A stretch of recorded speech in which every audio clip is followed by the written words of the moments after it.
Iniciar la grabación. Ok.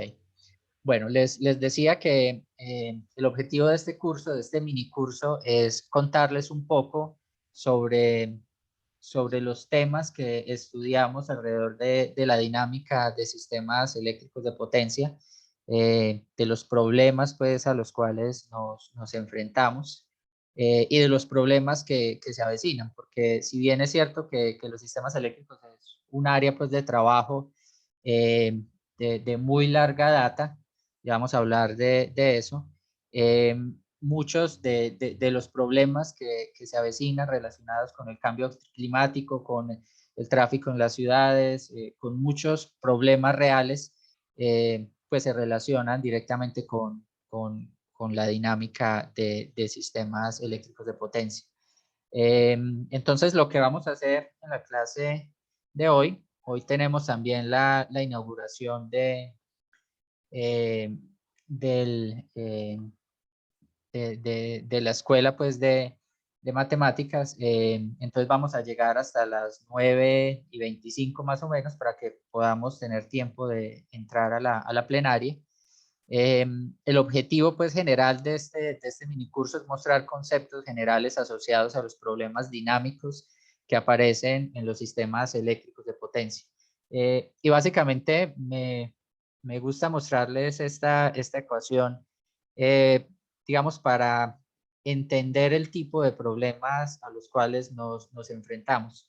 En la mayoría de los casos, pues, vamos a tener es una ecuación diferencial sobre la que vamos a trabajar, pero no es una ecuación diferencial convencional, sino que pueden aparecer eh, todos los problemas que puede tener cualquier sistema dinámico, o sea, todas las complejidades que se nos pueden ocurrir. Entonces, eh, por un lado, pues podemos tener un sistema que sea no autónomo, es decir, que dependa del tiempo, que cambie su estructura en el tiempo. Podemos tener un problema cuyos parámetros beta no sean completamente conocidos, es decir, que tengamos cierta incertidumbre sobre los parámetros. Podemos tener problemas en donde este f es no lineal. Muchos de los problemas pues los podemos atacar desde el punto de vista de linealizar el problema, pero realmente los problemas a los que nos enfrentamos son problemas no lineales. Entonces, básicamente lo que vamos a tener son eh, todas las complejidades que se nos pueden ocurrir en un sistema dinámico. Eh, Incluso en algunos problemas pues podemos tener ecuaciones en derivadas parciales. Eso no lo vamos a tratar pues porque tampoco lo he tratado en tanto detalle, pero digamos, toda la teoría de sistemas dinámicos que se nos pueda ocurrir, lo podemos aplicar a estos problemas relacionados con los sistemas eléctricos. Entonces eso es algo bueno para quienes nos gustan las matemáticas, porque podemos utilizar el grado de sofisticación que queramos en un problema o una serie de problemas que son relevantes desde el punto de vista práctico.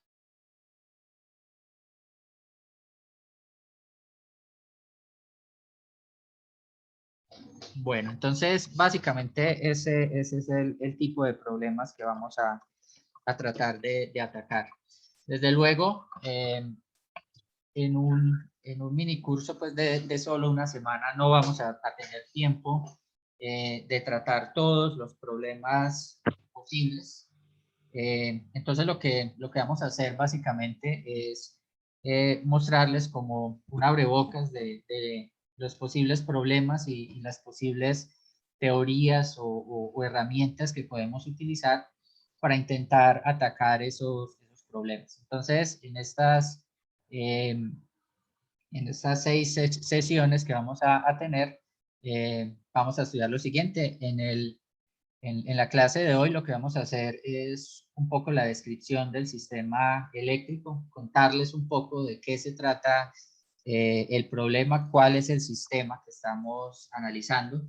Y eso es particularmente importante porque en todo esto no es suficiente con llegar a una solución, sino que hay que contextualizar esa solución. Entonces hay que digamos, tardar suficiente tiempo en, primero, entender el problema, darle contexto a ese problema, hacer el análisis que corresponda, y después de que tengamos una solución numérica probablemente, una solución X igual a 5 no es suficiente, tenemos que darle contexto a ese 5, qué significa en el sistema real, y eso puede significar pues hacer una etapa de análisis, llevar, digamos, estudios de caso, analizar, hacer experimentos numéricos o experimentos físicos incluso. Entonces esa segunda etapa es importante. Entonces por eso creo importante, digamos, contarles con suficiente detalle el tipo de problema que estamos analizando y el sistema realmente que estamos analizando. Entonces esta clase no va a tener muchas ecuaciones, va a ser básicamente una clase de contextualización para que sepamos de qué estamos hablando. Ya en la clase de mañana vamos a empezar a hablar de un concepto que es más un concepto físico, pero que obviamente tiene también implicaciones matemáticas, y es sobre los sistemas pasivos. Los conceptos de pasividad son particularmente importantes en sistemas eléctricos por varias razones. Una de ellas es que un sistema eléctrico es una interconexión de varios sistemas, y el concepto de pasividad es interesante por el hecho de que la interconexión de sistemas pasivos genera un sistema pasivo. Pues ya vamos a formalizar ese concepto, pero básicamente esa es la razón por la cual nos interesa los sistemas pasivos, hablar un poco pues de ellos, digamos de la metodología matemática que hay detrás, porque el concepto de pasividad también nos ayuda a definir de forma mucho más fácil funciones de Lyapunov, por ejemplo, para dar estabilidad al sistema. Entonces ese va a ser el tema de la charla de mañana. Luego vamos a hablar o a mostrar un poco cómo se hace control en sistemas pasivos, básicamente en sistemas que vamos a llamar bilineales, que es un tipo de no linealidad un poquito más fácil de manejar que otros tipos pues, de no linealidad, y que aparece bastante en sistemas eléctricos. Entonces vamos a ver cómo generar un control, en este caso un control proporcional integral para este tipo de sistemas. Luego vamos a hablar un poco de sistemas hamiltonianos, o en particular sistemas hamiltonianos controlados por puertos.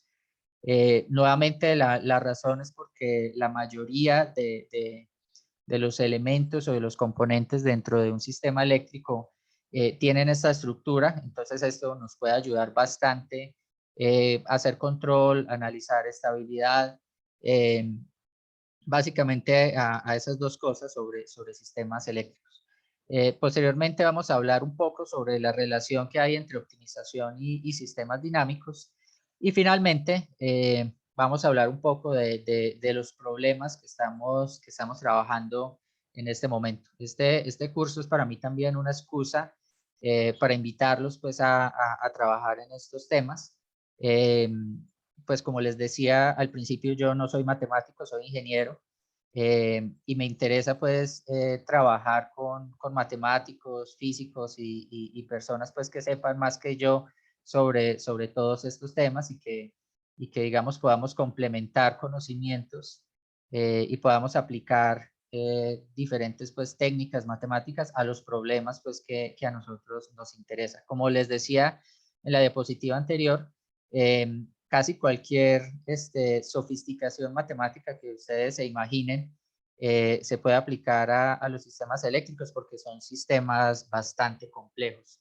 Entonces, casi todo lo que, digamos, todas las teorías o las herramientas matemáticas que se nos ocurran, le podemos encontrar aplicación relevante, o sea, llevarlo, digamos, a la práctica en los sistemas eléctricos.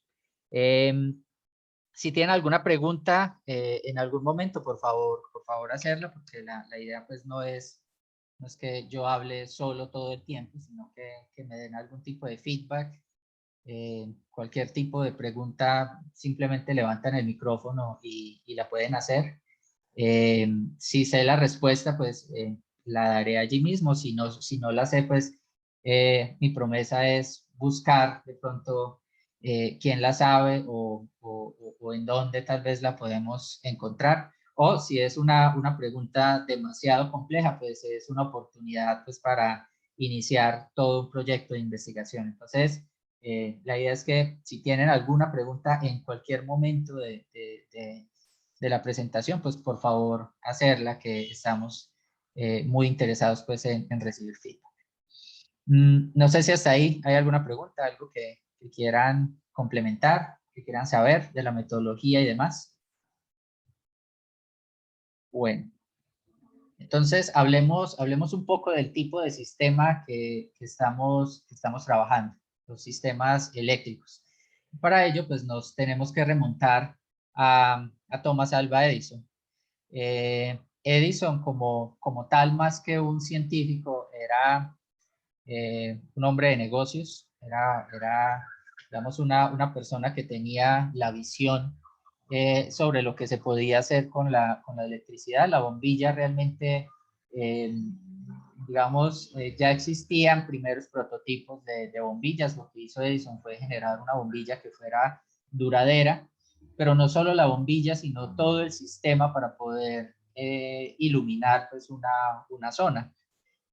Básicamente, pues lo que hizo Edison fue iluminar una zona céntrica pues de Nueva York, eh, y la bombilla, digamos, no solo fue el gran descubrimiento o el gran aporte, sino todo el sistema para poder llevar iluminación a esas zonas. En esa época, digamos, la electricidad o la iluminación era simplemente una curiosidad y un lujo para los más adinerados pues, de esta zona de Nueva York, pero más adelante pues se empezó a ver la utilidad de la electricidad como medio pues de transformador en la sociedad. Entonces, digamos, la bombilla se descubrió a finales del siglo XIX, por allá en 1880 y tantos,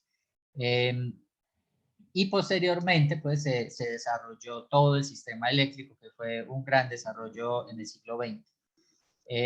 Hay un evento histórico pues fundamental en el desarrollo del sistema eléctrico y fue la Guerra de las Corrientes. Eh, Thomas Alva Edison proponía que el sistema fuera en DC.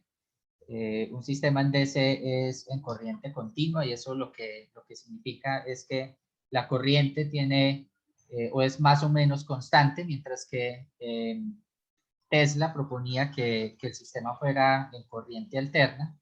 Eh, Eso significa que la forma de onda es una función sinusoidal.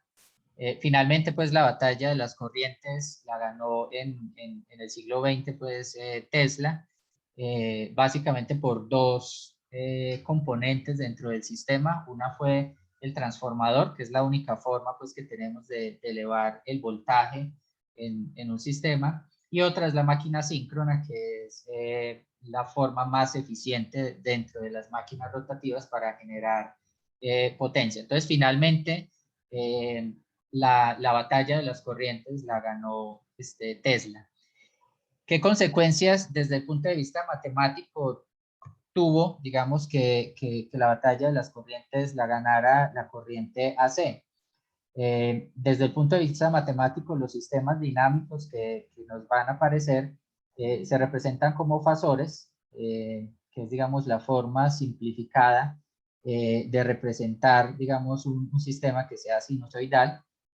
Un fasor básicamente es una magnitud sobre los complejos, entonces eso significa que gran parte del modelado que nosotros podemos hacer en sistemas AC significa que es un modelado en funciones complejas. Eso pues ya lo hace también interesante. Más aún, la mayoría de funciones que nos vamos a encontrar sobre los complejos son no holomórficas, es decir, son, no tienen pues derivadas sobre los complejos, lo cual lo hace también muchísimo más interesante. Sin embargo, en el siglo XXI estamos nuevamente regresando hacia sistemas que funcionen en DC. También vamos a hablar un poco de eso más adelante. La razón es una razón tecnológica, básicamente la introducción de energías renovables, de baterías, por ejemplo, de celdas de combustible basadas en hidrógeno. Todos estos elementos funcionan directamente en DC. Entonces, lo que estamos viendo en este momento va a ser un sistema híbrido, donde vamos a tener parte del sistema que va a funcionar en AC y parte del sistema que va a funcionar en DC. Eso es, digamos, lo que existe desde el punto de vista físico. ¿Qué consecuencia tiene esto desde el punto de vista matemático? Pues los sistemas DC son un poco más fáciles de trabajar matemáticamente porque ya no trabajamos sobre los números complejos, sino directamente sobre los reales. Y obviamente, pues trabajar sobre los reales es mucho más fácil pues que trabajar sobre los complejos, especialmente pues en esta parte de sistemas dinámicos y modelos de optimización. Entonces, eso es una buena noticia. Para poder hacer, digamos, desarrollos un poco más rigurosos. Hay algo que ocurre siempre en la ingeniería y es que aparecen problemas. Los problemas tienen que ser solucionados de alguna forma. Si no se solucionan desde, digamos, desde la forma más formal o más elegante desde el punto de vista matemático, a veces hay que solucionarlos de forma numérica para darle, para tener alguna idea de lo que está ocurriendo en el sistema o de lo que hay que hacer. Entonces, a veces hay muchos problemas durante todo el siglo XX que realmente no se le dieron, no se le dio completamente solución. Se desarrollaron algoritmos para aproximarse un poco a la solución porque la complejidad era tal que no se le podía encontrar, digamos, una solución completamente formal. Entonces teníamos que recurrir a aproximaciones, pero si el sistema poco a poco se va haciendo más en DC, pues los problemas en DC, como les decía, es trabajar directamente sobre los reales y allí tal vez haya más esperanza de darle una solución matemática rigurosa a algunos de estos problemas. Entonces es, digamos, una razón pues para nosotros los que nos gusta pues las matemáticas estar interesados en aplicar todas estas teorías pues matemáticas sobre sistemas reales, en particular sobre sistemas en DC. Bueno, entonces eso fue un poco sobre la guerra de las corrientes. Hablemos un poco sobre el desarrollo pues del sistema eléctrico durante todo el siglo XX. En el año 2000, pues como fue el cambio de siglo, se hicieron muchísimos listados para contarnos un poco qué fue lo que ocurrió durante todo el siglo XX. Y la sociedad de ingenieros de Estados Unidos catalogó los más grandes logros de la ingeniería del siglo XX. Y se hizo pues toda una encuesta, todo un análisis y la conclusión es que la electrificación, es decir, el sistema eléctrico, fue el logro más importante de todo el siglo XX, por encima del automóvil, por encima de la aviación, por encima de todos los sistemas pues, de acueductos, por encima de la electrónica, la televisión, los computadores, etcétera, etcétera. El mayor logro del siglo XX fue el sistema eléctrico, de acuerdo pues a la sociedad americana de ingeniería. Y no es para menos, a veces damos por sentado que, digamos, tenemos allí el enchufe en la casa, conectamos nuestro dispositivo y nos va a funcionar, pero no nos damos cuenta qué hay detrás de todo este sistema, que es un sistema muy, muy grande. Es una máquina que ocupa todo un país o en algunos casos varios países. Es una máquina que funciona, un sistema que funciona 24 horas al día, 7 días a la semana, todo el año, funciona todo el tiempo. A veces podemos tener apagones, pero no es un apagón de todo el sistema. A veces pueden salir circuitos pues, de distribución, pero el sistema como tal funciona 24/7.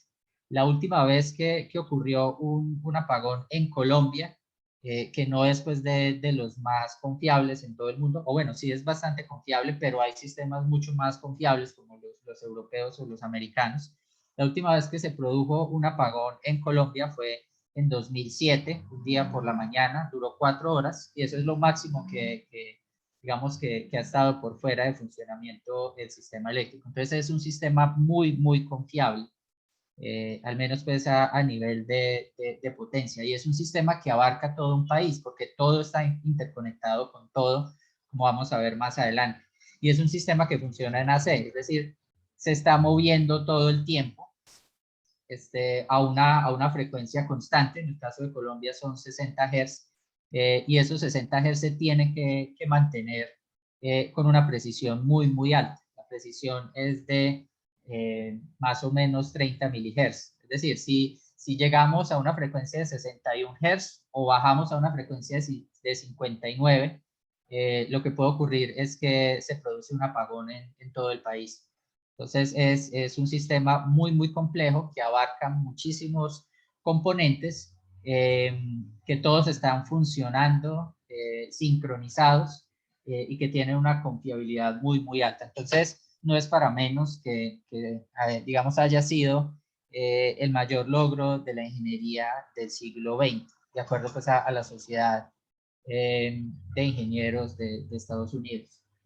Y en el siglo XXI, gran parte pues de los retos, digamos, que tenemos como especie también están relacionados con el sistema eléctrico. Por un lado, desafortunadamente pues el sistema eléctrico es uno de los mayores emisores de gases de efecto invernadero, no el sistema colombiano. Nosotros contribuimos en 0.22% de las emisiones de CO2, entonces nuestro sistema es bastante limpio, básicamente porque son hidroeléctricas, que también van a tener, digamos, sus complejidades matemáticas, como vamos a ver más adelante. Una hidroeléctrica, a diferencia de una termoeléctrica, desde el punto de vista dinámico, es un sistema de fase no mínima, mientras que las termoeléctricas son de fase mínima. Entonces, en ese sentido, son más difíciles de controlar y de operar las hidroeléctricas, pero bueno, vamos a hablar más adelante de eso. Pero en general, pues nuestro sistema es bastante limpio, pero los sistemas en el mundo son en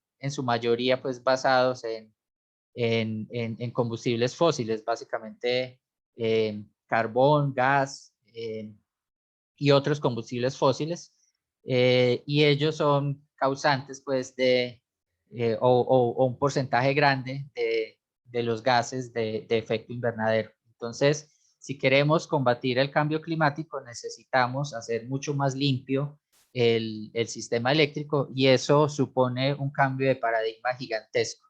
Es decir, cambiar de un sistema que funciona a base de hidroeléctricas y termoeléctricas por un sistema que funcione a base de paneles solares, en los cuales no controlo tan directamente la radiación solar, porque pasa una nube y paso de tener full potencia a tener la mitad o menos de la mitad. Entonces es un cambio de paradigma que supone muchos retos. Retos pues desde el punto de vista dinámicos, y también desde el punto de vista de optimización matemática. Entonces, si bien el siglo XX fue el siglo del sistema eléctrico, del desarrollo de los sistemas eléctricos, el siglo XXI tal vez va a estar también muy relacionado con el desarrollo pues de los sistemas eléctricos. Entonces, un poco para dar contexto, para hablarles de cuál es el sistema que estamos mencionando. Esto puede ser aburrido pues para los eléctricos, que ya probablemente conocen muy bien cómo funciona el sistema eléctrico. De pronto también para los matemáticos que quieren rápido ver una ecuación, perdón por eso, porque creo importante pues que analicemos primero el tipo de sistema del cual estamos hablando, pero creo que lo necesitamos darle contexto a lo que estamos trabajando. Entonces, básicamente, el sistema eléctrico convencional está dividido en tres etapas: generación, transmisión y distribución. Pues la generación son estas grandes centrales de generación, hidroeléctricas o termoeléctricas. También, pues, generación eólica y solar fotovoltaica, además, pues, de otros tipos de generación, tidal wave, y hay muchas otras, pero estos son, digamos, los cuatro tipos de generación principales en el mundo. También en Colombia somos básicamente hidroeléctricas. El porcentaje es alrededor de entre 80 y 60% hidroeléctrica. Eso es variable de acuerdo pues a la época del año y al año, si tenemos fenómeno del Niño o no.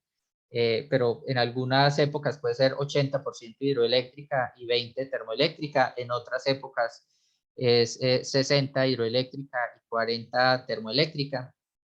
Ya estamos entrando cada vez más generación eólica. En La Guajira tenemos muy poquita, pero en los próximos años va a aparecer muchísima más generación eólica y también generación solar fotovoltaica, pues porque tenemos gran potencial de este tipo de generación, pues por nuestra ubicación cerca al Ecuador.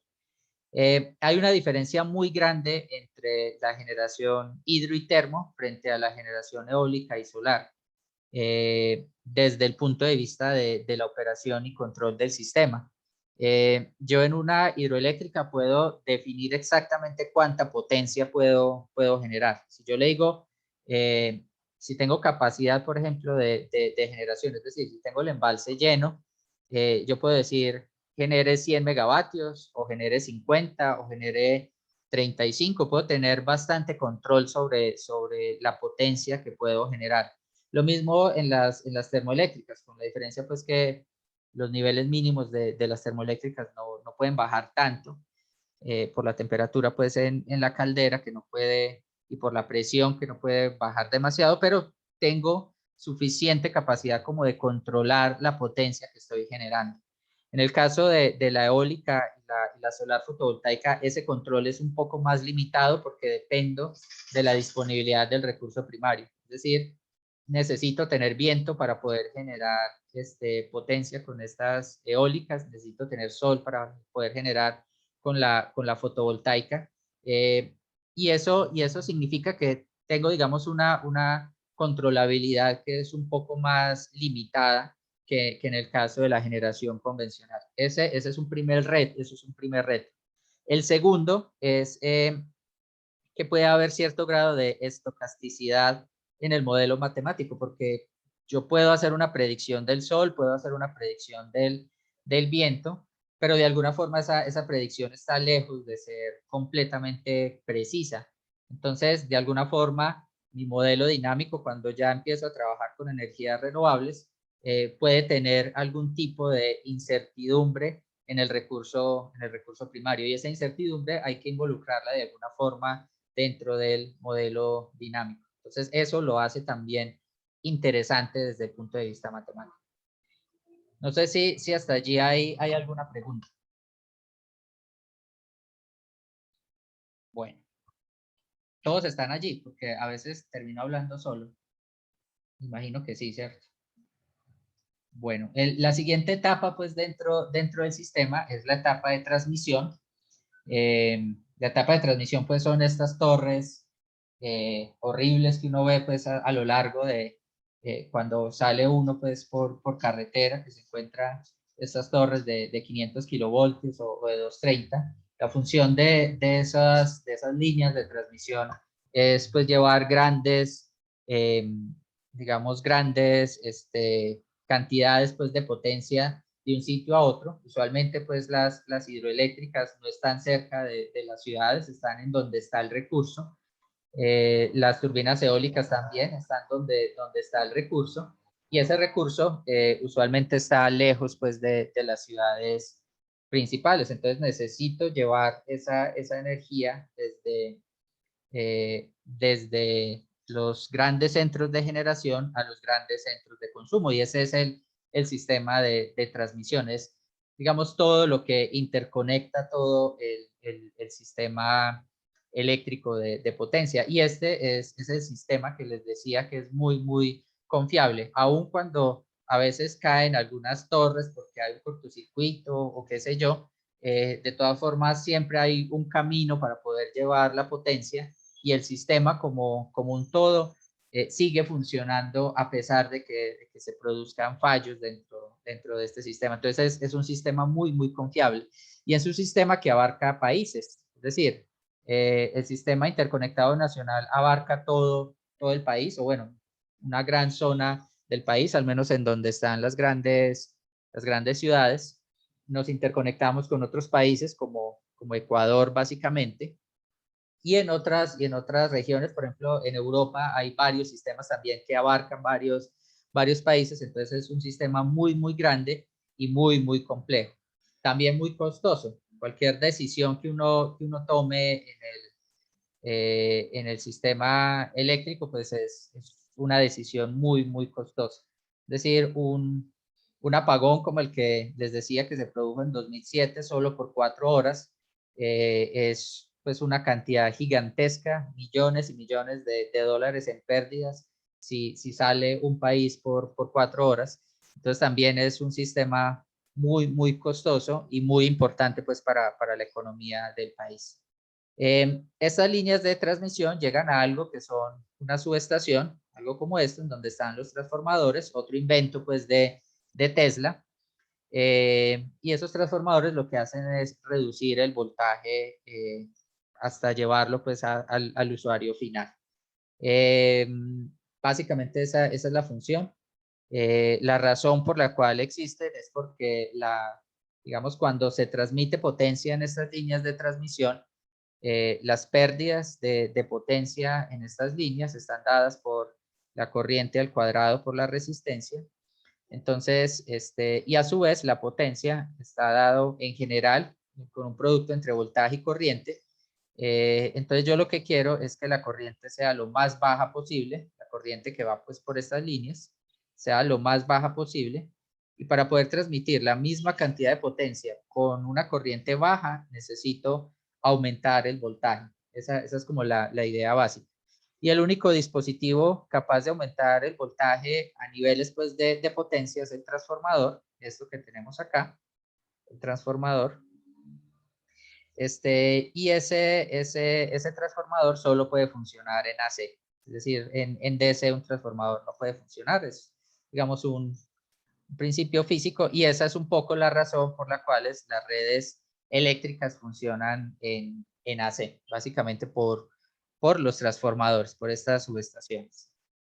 Ya después de que tenemos el transformador, que está, digamos, acá está la subestación, ya empezamos a distribuir todas estas, digamos, esa potencia a los usuarios finales, y lo que encontramos es algo como esto. Esto es el sistema de distribución de energía, que es el que nos lleva pues finalmente la energía a las casas. Aquí probablemente está el transformador en la esquina pues de la casa de uno, y acá pues ya le llega al usuario final. Entonces es un sistema muy, muy complejo en donde todo está interconectado con todo. Miren que todo esto es al final un circuito que conecta a todo el país, que conecta incluso a 2 países, porque estamos interconectados con Ecuador. A 3 países contamos con Venezuela, pero por cuestiones políticas a veces estamos conectados, a veces no estamos conectados con Venezuela.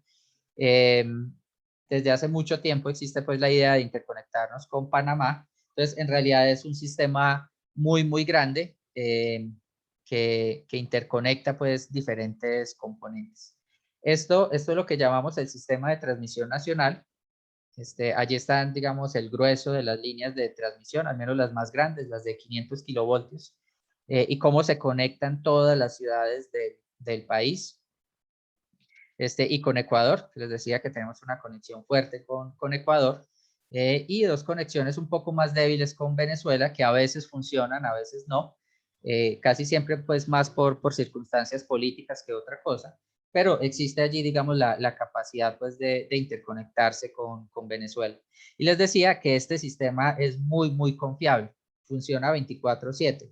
Les decía que la última vez que hubo un apagón en este sistema fue en 2007, básicamente por un error en una maniobra en una subestación que se llama Torca, a la que le llegan pues dos centrales hidroeléctricas grandes, que son Guavio y Chivor, y eso sacó al sistema por 4 horas, pero desde entonces nunca ha dejado de funcionar 24/7. Eso es muy diferente al sistema de Internet o al sistema de telecomunicaciones, que uno cada rato escucha que el sistema salió pues de operación, ya cada vez menos, pero digamos sale de operación y vuelve a entrar. En el caso del sistema interconectado, no, él funciona 24/7 y como les decía, la última vez que dejó de funcionar fue hace bastante tiempo. Otra característica de este sistema, pues además de que es interconectado, es un sistema dinámico que conecta varias cosas, es que conecta también tecnología muy antigua con tecnología muy nueva. Es decir, algunas hidroeléctricas se construyeron en los años 70 y la tecnología que está allí, el grueso pues de la tecnología como es tan grande, sigue siendo la misma de esos años 70 y se tiene que interconectar con cosas más nuevas que se construyeron este mismo año y todo eso tiene que funcionar de alguna forma. Es decir, esa mezcla también entre tecnologías es un reto que, digamos, se hace pues importante en la operación de estos sistemas. Hay un centro de control que controla pues todo este sistema interconectado. En Colombia ese centro de control está en Medellín. Medellín pues maneja el sistema interconectado nacional. Es una sala como esta, no creo que es esta. No, es una sala similar a esta porque la del centro de control nuevo es un poco más grande, pero es algo como esto en donde se coordina la operación de todo el sistema interconectado nacional. Entonces, es algo como esto, ese es el sistema de control. Y este sistema de control hace varias cosas, es decir, por un lado trata de controlar la frecuencia, pero también trata de minimizar los costos de, de generación pues, de ese sistema para tratar de operar con costos mínimos, pero también trata de optimizar, por ejemplo, la confiabilidad pues, de ese sistema para que el sistema sea muy seguro y cosas por el estilo. Entonces, es digamos, la función de ese centro de control. Una de esas funciones de la cual vamos a hablar pues, más adelante es el control de frecuencia. Les decía que en Colombia la frecuencia son 60 Hz, en Europa 50 Hz y en muchos otros países. En Colombia, Estados Unidos, casi toda Latinoamérica es 60. En Paraguay y Argentina creo que es 50 Hz, pero digamos pues por acá Colombia y todos sus vecinos funciona a 60 Hz y mantener esa frecuencia es complejo. Por eso se determinó pues que el sistema eléctrico era una de las grandes o la más importante de los logros del siglo XX. Para poder mantener esa frecuencia en 60 Hz necesitamos un balance constante entre generación y demanda. Es decir, lo que tenemos acá es generación, que es lo que controlamos, y lo que tenemos acá es demanda, lo que va pidiendo, digamos, las ciudades para abastecer el sistema. Esa demanda en general no es tan controlable. Ya cada vez más vamos a empezar a controlar esa demanda, pero en general esta demanda no la controlamos. Nosotros miramos cuánta demanda nos pide el sistema y tratamos de generar la suficiente cantidad de potencia para mantener la frecuencia en esos 60 Hz.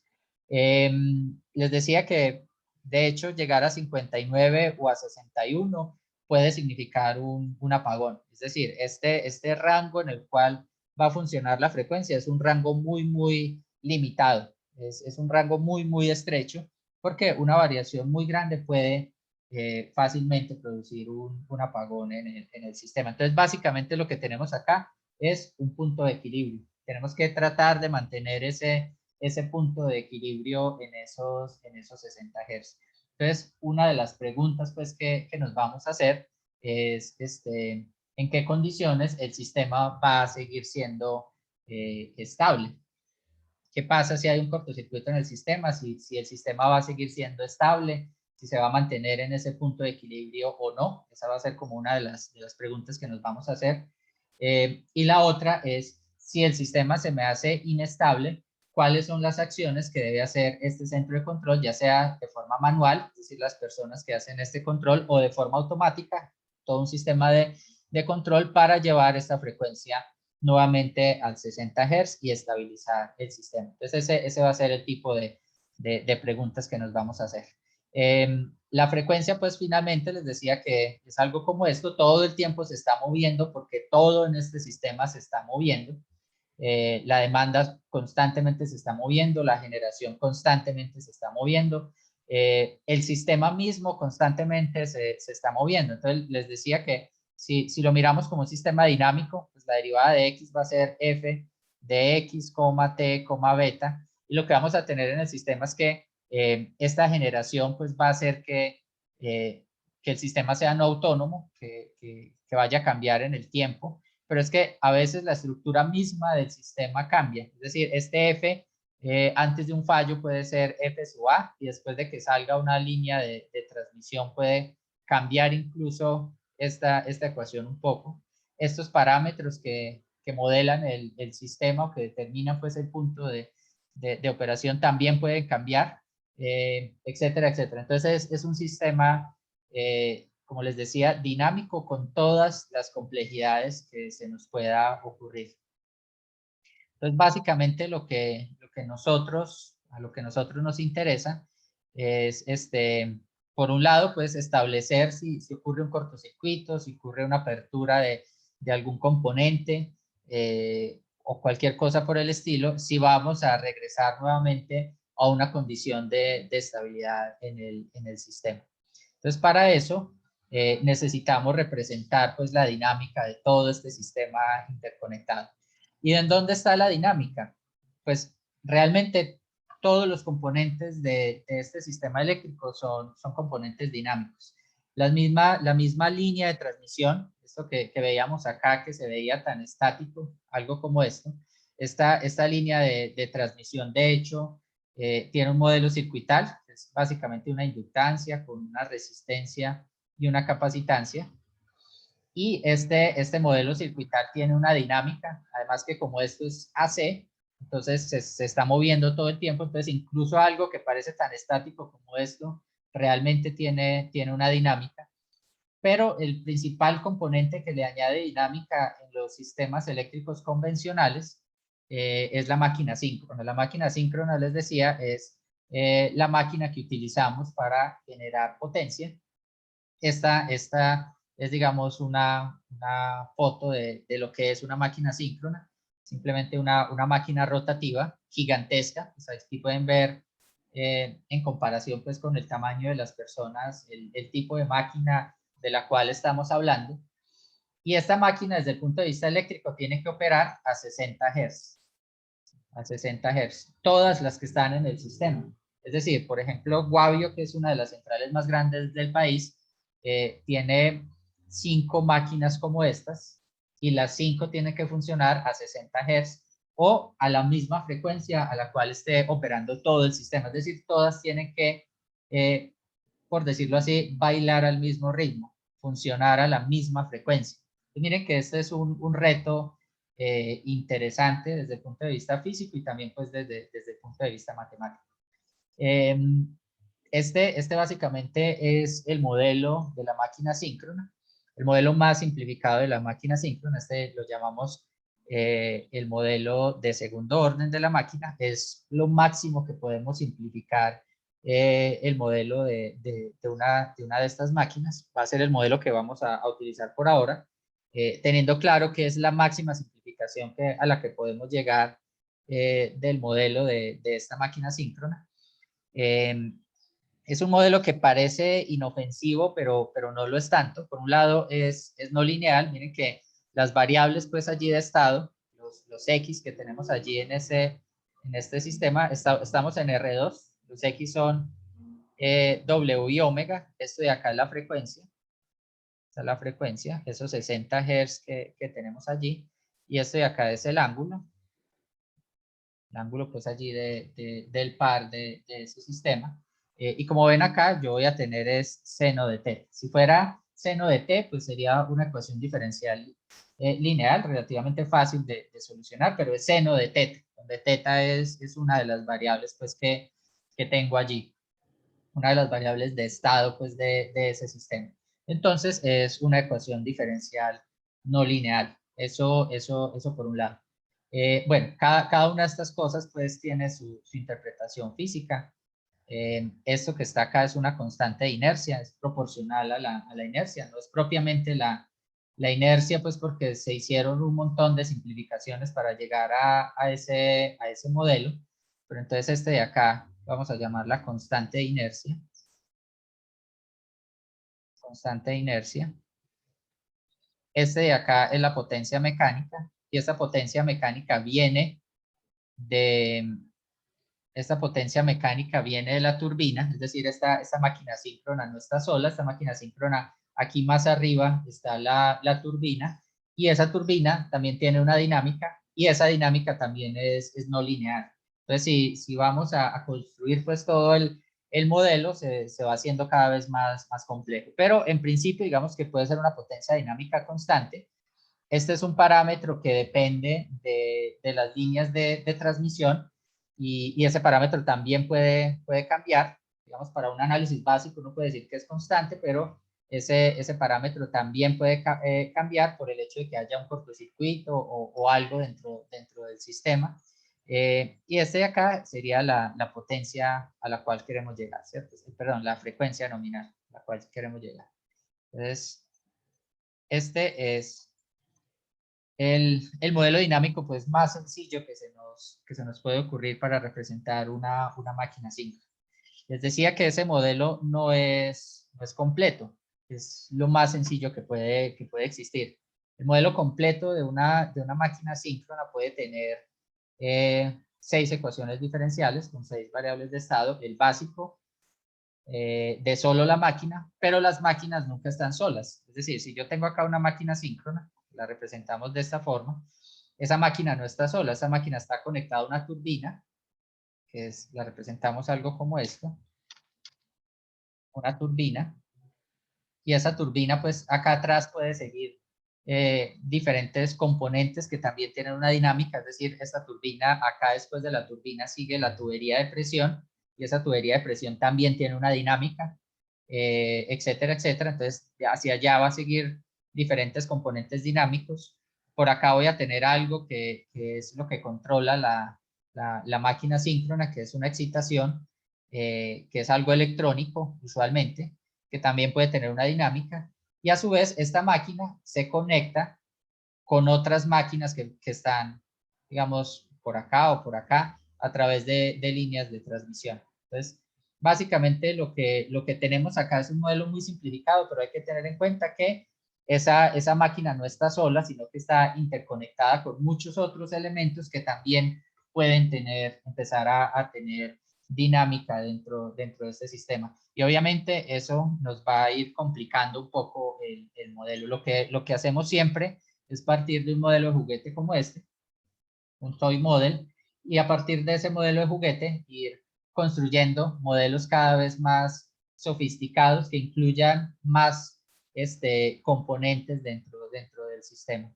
Otra cosa es que hay un desacople entre las dinámicas del sistema. Entonces podemos utilizar modelos promediados, que es básicamente también una de las herramientas que utilizamos a menudo. ¿Por qué? Porque resulta que de aquí hacia atrás todo esto va a tener una dinámica dado por los componentes mecánicos. Esto está dado por los componentes mecánicos, mientras que de aquí hacia adelante está dado por los componentes eléctricos.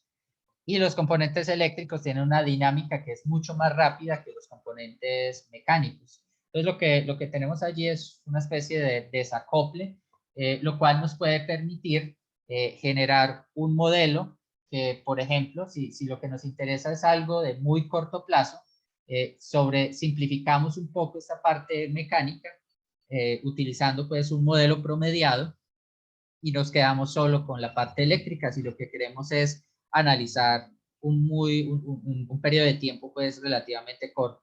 Si lo que queremos es analizar un periodo de tiempo mucho más largo, pues lo que hacemos es simplificar un poco esta parte eléctrica y quedarnos con la parte mecánica y analizar un poco más en detalle la componente mecánica de ese sistema. Esas componentes eléctricas pues usualmente son con dinámicas de menos de un segundo, mientras que las componentes mecánicas pues van a tener una dinámica que pueden ir del orden de los segundos a los minutos, al menos en los estudios pues de la operación convencional. Desde luego, podemos tener dinámicas un poco más largas. Si pensamos en las hidroeléctricas, el llenado y vaciado de los embalses, eso también es un modelo dinámico, solo que es un modelo dinámico del orden de los meses, porque, digamos, se puede tardar varios meses en llenar esa hidroeléctrica y volverla a vaciar y definir, pues, en qué orden debo hacer esas acciones. Entonces, podemos tener dinámica desde por debajo de los segundos hasta los meses y, pues, cada tipo, pues, de dinámica vamos a tener diferentes aproximaciones. No sé si hasta allí hay alguna pregunta. Por favor, no me dejen hablar solos. Si tienen alguna pregunta, algo, Sí, profesor. bienvenidos. Hola. ¿Cómo está? Muy buenos días, profe.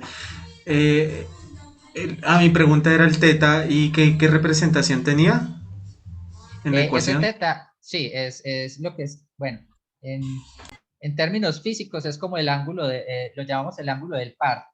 Resulta que la máquina síncrona es una cosa que está girando, digamos, es una masa que está girando, digamos, algo como esto, ¿cierto? Está girando, digamos, a esta velocidad omega, ¿cierto? Y resulta que acá en la parte eléctrica, si modelamos, digamos, el vector de lo que está, de la parte eléctrica, es también un vector que está girando a esta velocidad omega. La máquina síncrona se llama máquina síncrona porque esta parte eléctrica, esta que está en azul, gira a la misma frecuencia que esta parte acá mecánica. Más o menos esa es como la idea, al menos en una máquina pues, de dos polos. Y ese ángulo que llamamos ángulo del par termina siendo una especie, digamos, a grosso modo, de esta apertura, digamos, entre estas dos cosas. Más o menos esa es como la idea general, aunque allí hay como una sobresimplificación de lo que está ocurriendo, pero es más o menos eso lo que está ocurriendo. Entonces, ese es el ángulo, lo que llamamos el ángulo del par. Cuanto mayor sea ese ángulo, significa que la máquina está más cargada, es decir, que está pidiendo más potencia o está llegando un poco más al límite de lo que ella puede generar.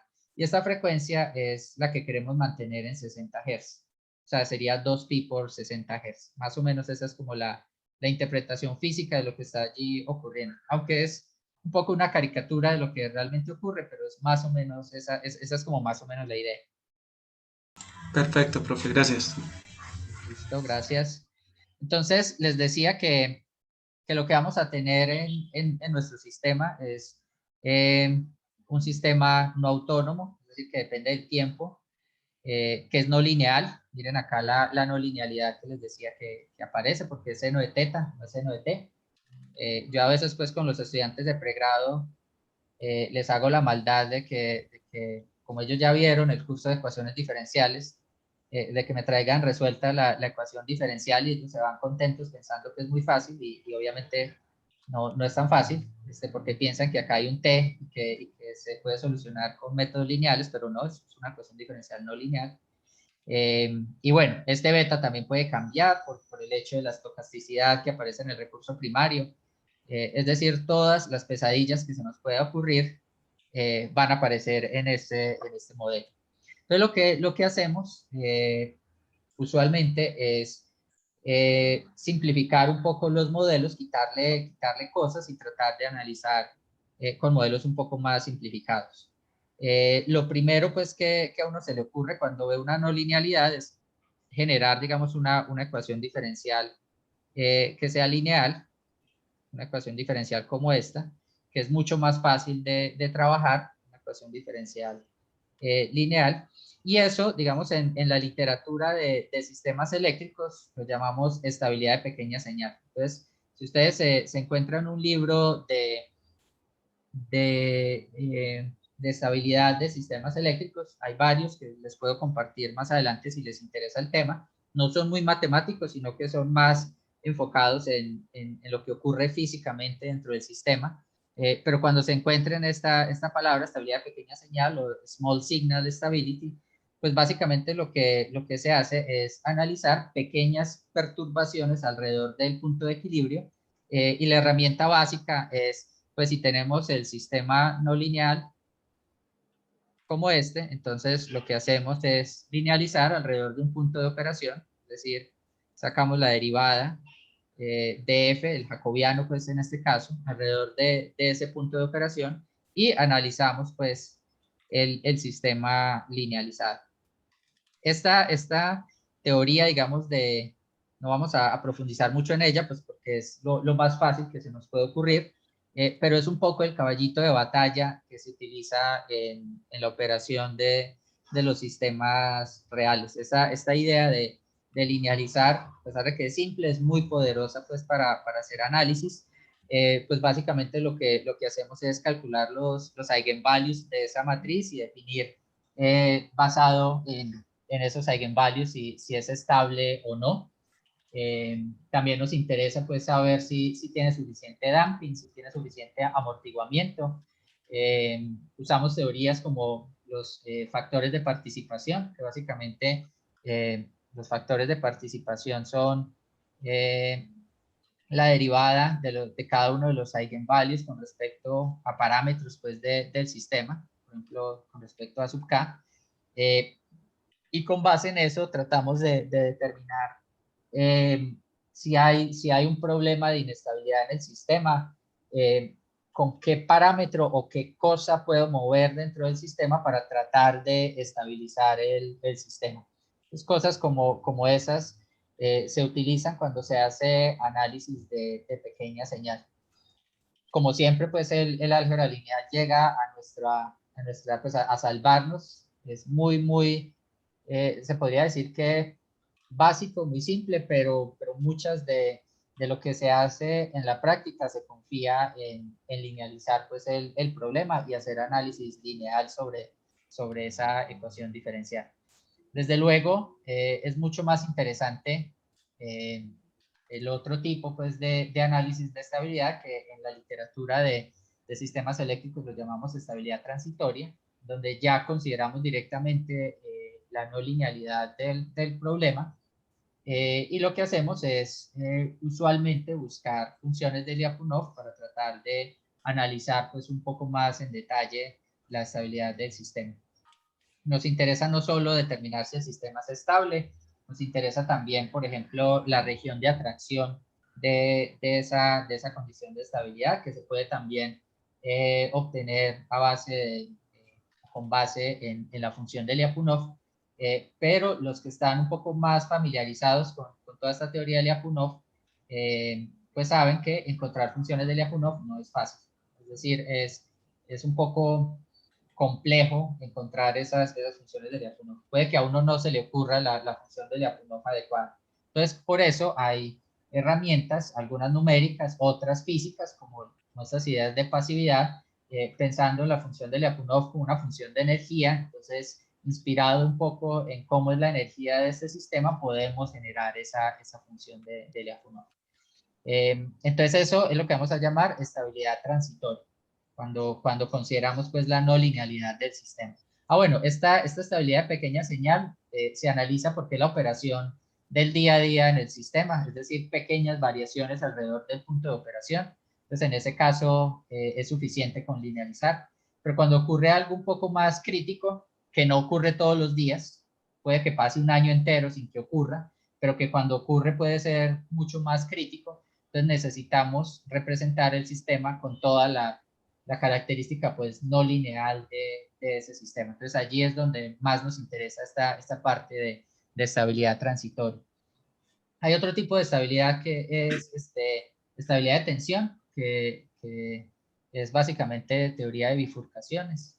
Y bueno, y existen problemas de control, ya vamos a terminar pues con esta parte, problemas de control en donde yo tengo mi sistema dinámico, mi turbina, y yo tengo acá algo, en este caso, por ejemplo, el gobernador de velocidad, que es, los gobernadores de velocidad antiguos eran un dispositivo mecánico, los modernos es un dispositivo electrónico, en donde yo acá puedo poner una, digamos, una dinámica adicional, una ecuación diferencial adicional que haga que el sistema no solo sea estable, sino que me lo lleve al punto de equilibrio que yo quiero.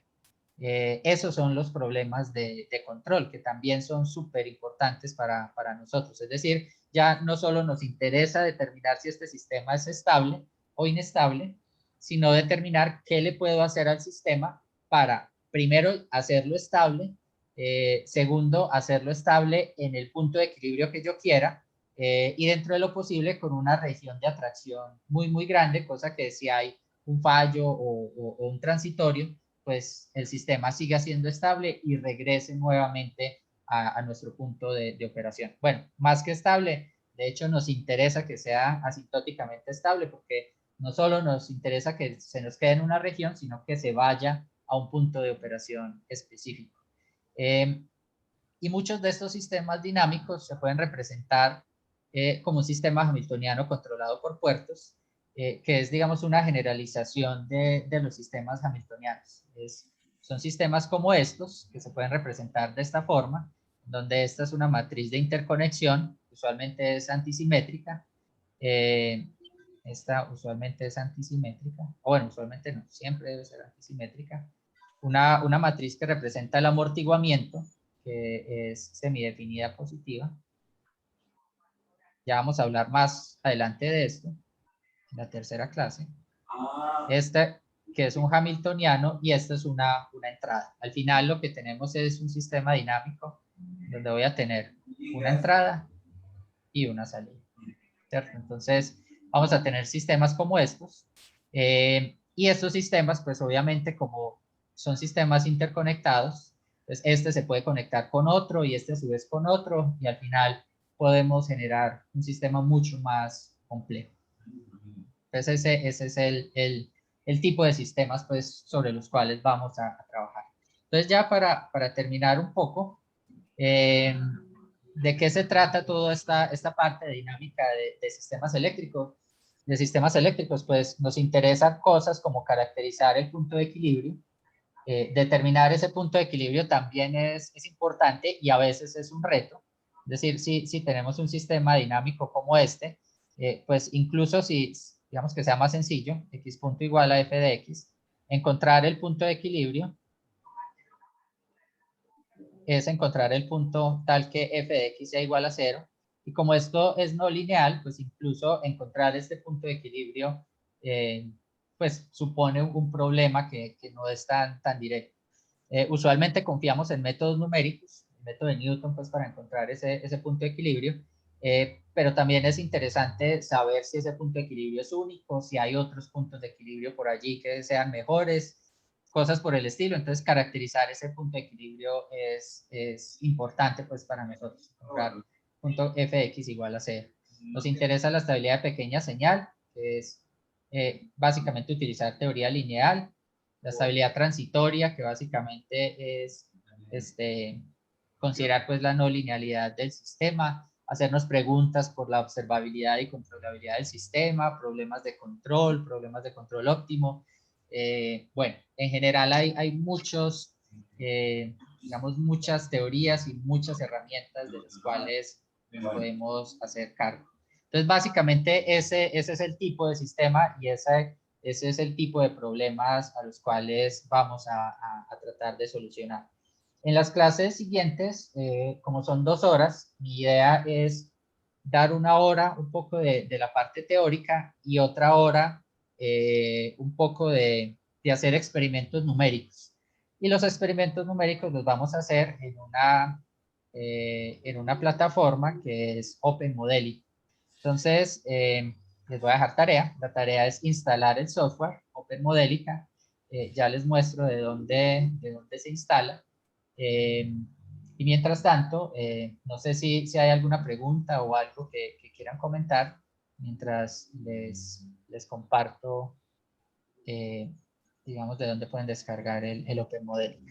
Yo quería saber un poquito sobre los sistemas hamiltonianos controlados por puertos. ¿Eso viene siendo como la conclusión del curso? No, esos los vamos a tratar en la tercera clase. Vale. Y vamos, la segunda clase vamos a hablar ya se me olvidó cuál era de sistemas pasivos. La tercera vamos a hablar de hacer controles PI en sistemas pasivos. Eso va a ser como lo siguiente. Y la siguiente va a ser hablar un poco de sistemas hamiltonianos controlados por puertos y por qué estos sistemas tienen esa característica de pasividad. Básicamente eso es tal vez como desde el punto de vista matemático allí interesante, esa va a ser como la parte allí, Sí, la parte como el sí, cañenguito. exacto, Está chévere, está esa chévere. es como la idea. Desde luego, pues yo insisto en que esto es como un brochazo a muchas cosas, entonces, más que profundizar, es una invitación a que revisemos, ¿cierto? Estos temas. Yo digamos, al final de cada clase les comparto material.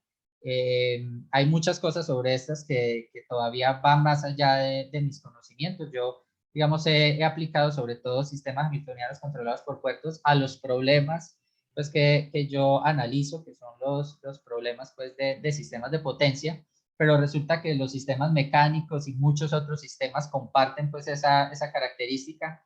Entonces es una teoría pues mucho más general, es bastante clásico, es decir, es algo que ha existido pues en la literatura por allí durante algún tiempo, y entonces los temas clásicos eh, pues tienen una profundidad que se puede ir hasta el infinito casi.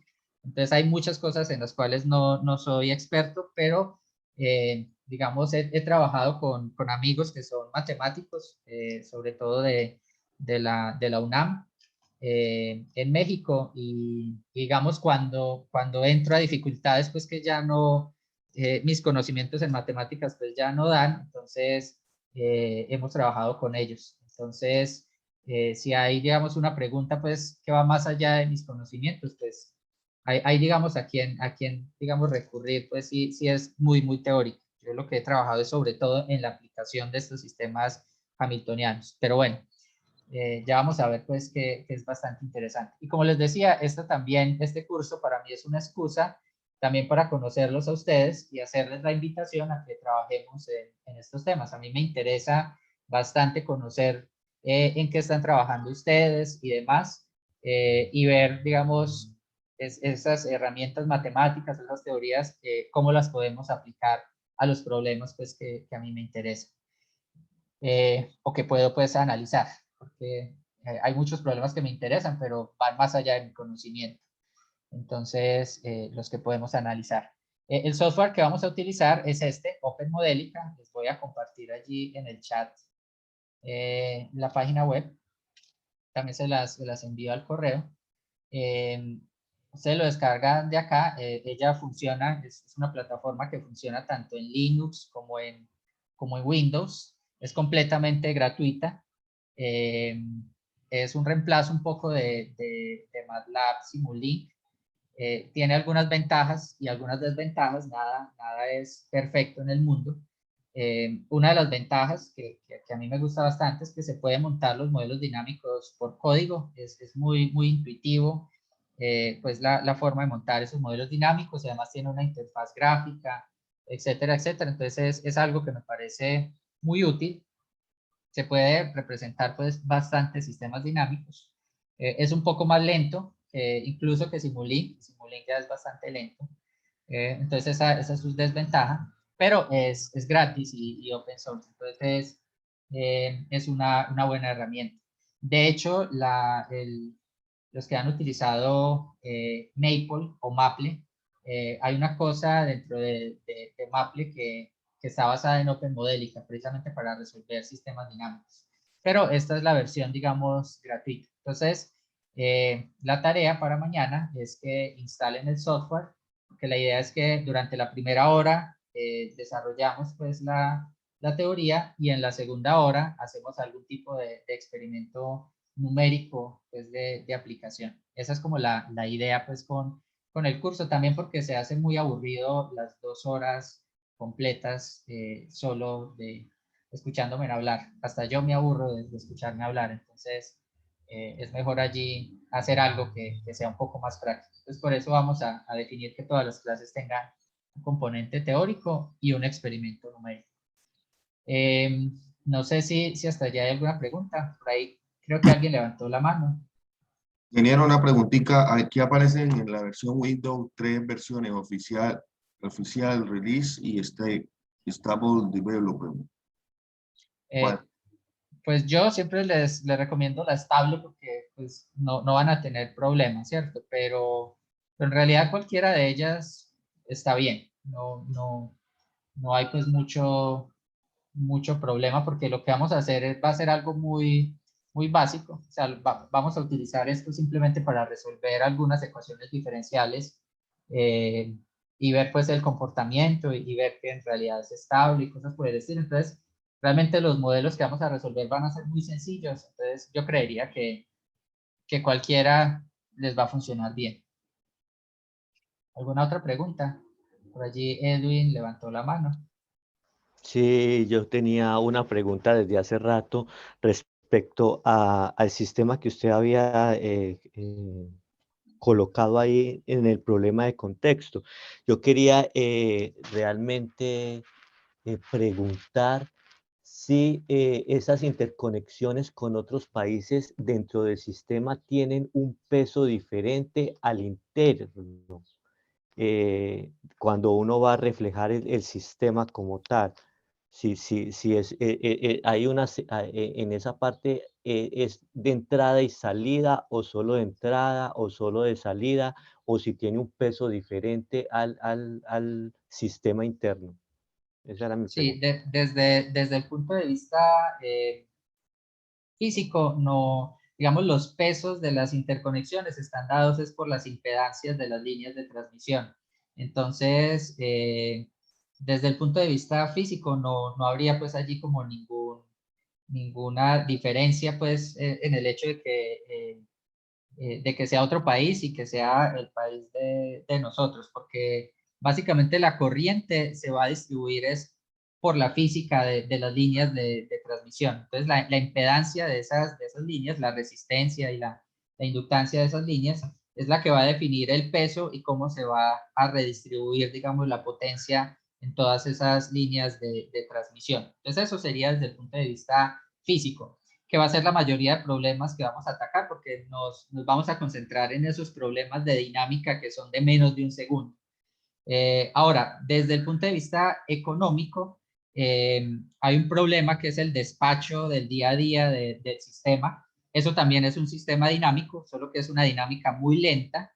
Es una dinámica de 24 horas, en donde pues los generadores ofertan a un precio, hay unas demandas que están pidiendo potencia y hay que balancear esa potencia con esa demanda. Entonces allí ya la dinámica es mucho más lenta y el problema pues tiene una característica física y es, pues si no hay líneas de transmisión por donde mandar la potencia, pues no la puedo mandar, pero también hay elementos económicos, por así decirlo. Entonces allí sí puede tener pesos diferentes en esa dinámica que es un poco más lenta.